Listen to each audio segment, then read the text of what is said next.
Sino nakatira dito? Miss Lisa, pwede niyo po palang kunin yung mga gamit ni Lola. Condolence po pala, ma'am.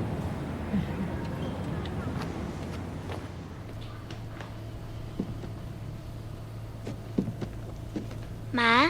Kayo ba to ni Lola? Laika, huwag masyadong magkakalikot. Ma? Sa'yo ba to dati?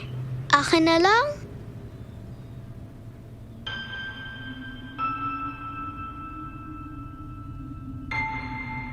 Ito rin, akin na lang.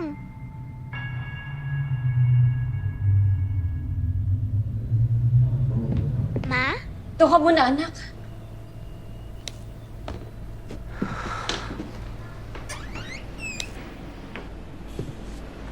Ang cute naman ito.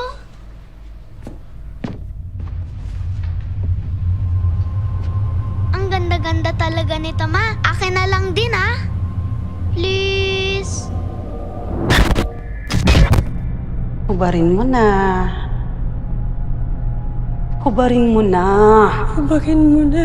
Na, hubarin mo. Hubarin mo na sabi. Lisa, hubarin mo na.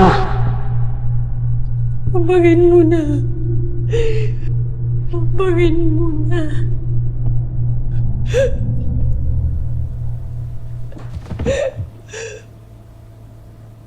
Hubarin mo na.